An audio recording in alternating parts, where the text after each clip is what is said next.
Can you recall one explicit movie clip or image that is still ingrained in your memory? Something so terrible that you may have accidentally come across or in contact with that you will never forget? These images or memories unveil the innocence of children at such a young age as they are exposed to this material. That is because, as a result of this material, these images are unable to be forgotten what our eyes have seen and are forever ingrained in our memory. Children are losing their innocence at a young age because of the horrifying and explicit material they are being exposed to from media of all types. That is because media is now everywhere and so easily accessible. In the article, Main Findings, Teen Technology and Human Potential in 2020 explains nearly 20 million of the 200 million Twitter users follow 60 or more Twitter accounts and nearly 2 million follow 500 accounts. There are more than 800 people now signed up for the social network Facebook. They spend 7 billion minutes using Facebook each month and they install more than 20 million apps every day. Facebook users have uploaded more than 100 billion photos by mid-2011. YouTube users upload 60 hours of video per minute and they triggered more than 1 trillion plays in 2011, roughly 140 videos per person on Earth. Today, I would like to identify the problems associated with children losing their innocence due to media and present a course of action that will minimize its negative impact. This is a picture of a dad who obviously is not aware that he's answering his own question. His child is playing violent games with Cop Killer, book right here, and he's wondering why do kids learn to be so violent.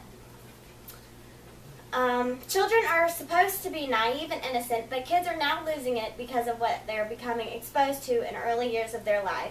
The article, Overexposed and Underprepared, the Effects of Early Exposure to Sexual Content, states that today children are being sexualized earlier and earlier, in part because they are exposed to sexual material in movies, television, music, and other media earlier than ever.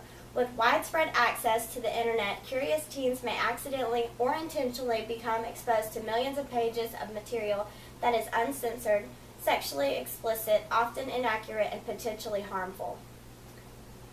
Here you see a child that obviously has the freedom to watch what they want and is exposed to something scary. They have the freedom.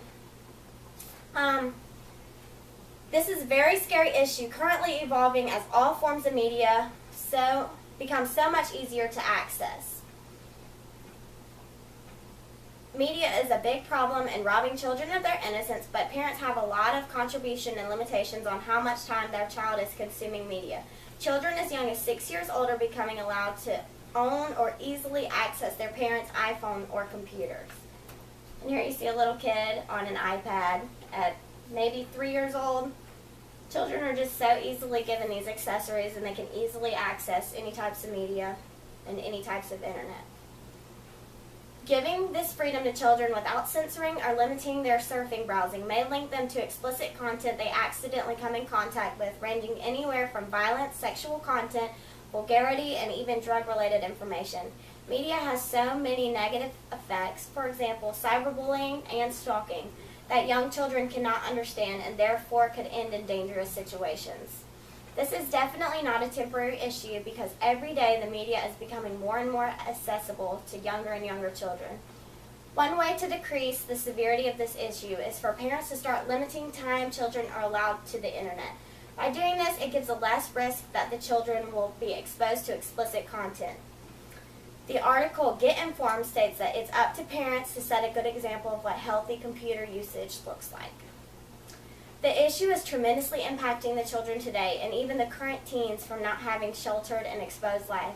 The article, 6 Students Suspended for Inappropriate Conduct at a High School, talks about a 14-year-old girl that was committing sexual acts in the boys' bathroom, sometimes for $5 and other times for free, with multiple students per day. It also states counselors hope children can learn to recognize that type of behavior is not acceptable or okay, which is exactly why children should not learn about the ideas and contents like this because they do not know any better and believe it is okay. Children have evolved over the years to what interests them, and since media is everywhere and so easily accessible, it is exactly what they are spending their extra time doing.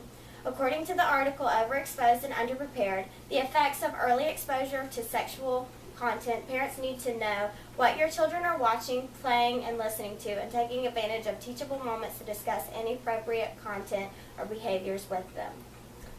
Here you see parents watching movie or TV with their children.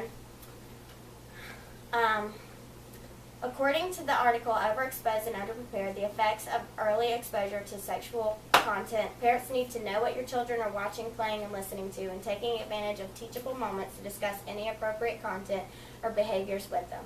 There are several steps or procedures that parents can do to help decrease the risk of their own child being exposed to this explicit and scarring content that they are getting their hands on from all angles of media. Parents can watch television as a family more, limit their child's freedom to surf the browser without supervision, or even put limits on the computer to what the children can and cannot access. America as a whole needs to become more aware of what children are learning and being exposed to so we can prevent them from participating and learning mature content before they're emotionally and maturely ready for it. So don't let the media spoon-feed your children mature content before they're ready.